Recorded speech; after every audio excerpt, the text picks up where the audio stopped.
İranı vurmaq istəyirlər. Kim vurmaq istəyir?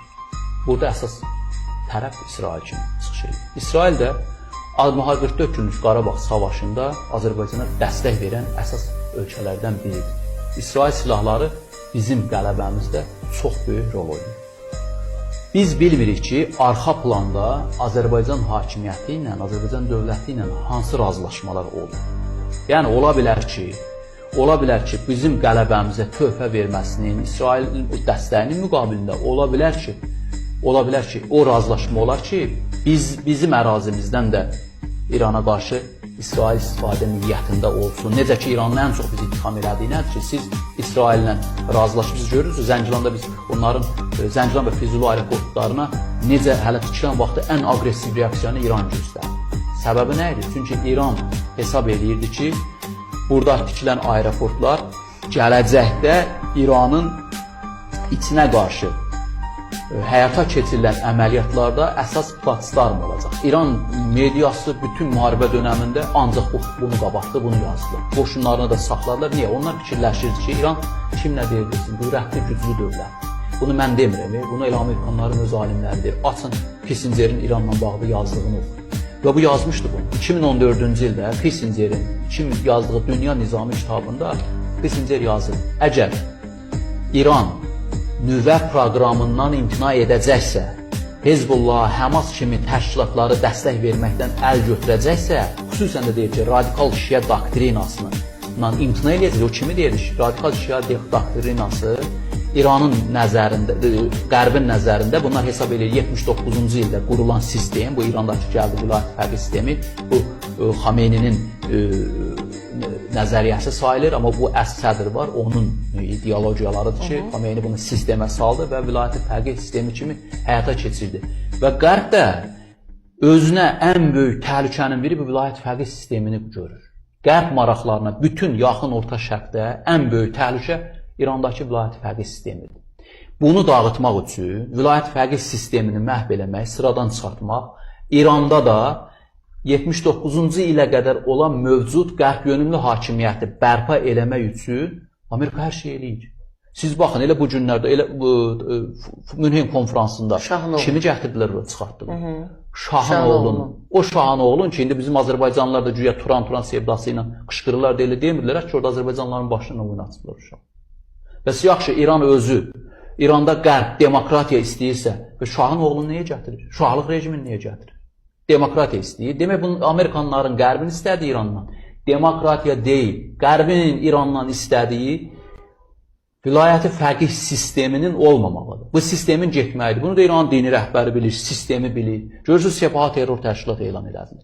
Bütün hər şeydən və sistemli şəkildə indi son bir ildə siz görürsünüz necə İranın üstünə bütün böyük bir təbliğat cəbhəsi yaradılır. Məqsəd nədir? Rusiya, necə ki, Qərb Rusiyadakı hakimiyyəti dəyişir. Ukrayna məsələsi ilə Rusiyanı çökdürüb, Rusiyada hakimiyyətini dəyişməyi istəyir.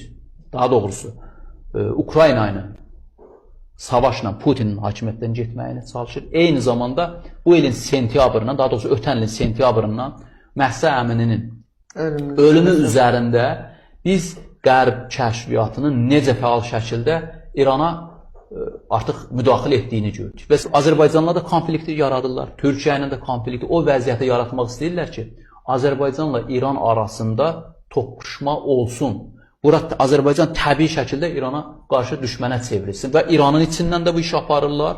İran da buna kifayət qədər əsas verir. Çünki İran elan eləyəndə ki, bu Zəngəzur bunların qırmızı xəttidir, artıq Azərbaycanda ham başladı İrana nifrət eləmək. Ki, sən biz düşməni məğlub eləmişik, biz düşməni yıxıb başını kəsdiyimiz anda sən gəlib bizim qolumuzdan yapışıb, müsəlman deyə, şiə qardaşım deyə, sən öz şiə qardaşının qolundan yapışırsan, düşməni məğlub eləmək imkan verirsən və bu gündə ona nəfəslik verirsən. Hava məkanını açıb, nə bilim, puallarını göndərir Ermənistan. Bu informasiyalar olduqca qıcıq doğurur Azərbaycanda.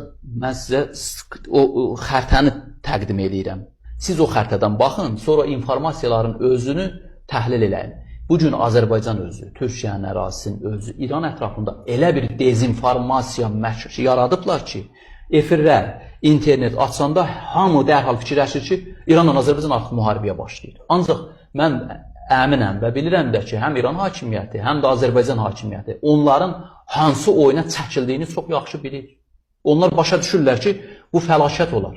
Bəli, İsrail istəyir ki, İran vurulsun. Necə ki, ayın 27-sində onların zavodlarına hava hücumları təşkil olunmadı, təşkil olundu. O vurur, ancaq bizim istəyimiz budur ki, biz bu qarşıdurmada biz alət olmayaq.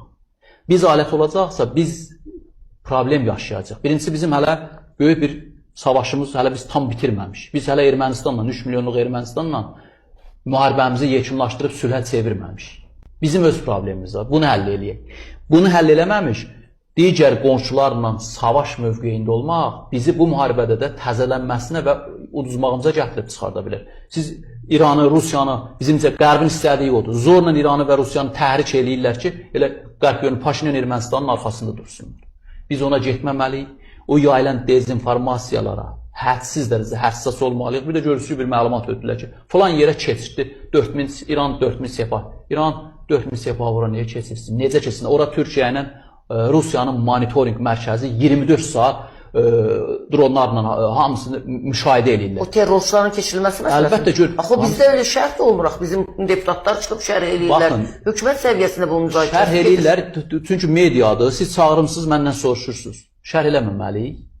Şərh eləyirik hadisələr. Amma söhbət ondur ki, baxır kim necə şərh eləyir. Azərbaycanda bir formalaşdırılmış bir ictimai fikir var. İctimai müharibələr necə hazırlanır? Əvvəl ona ictimai rəy hazırlanmalı.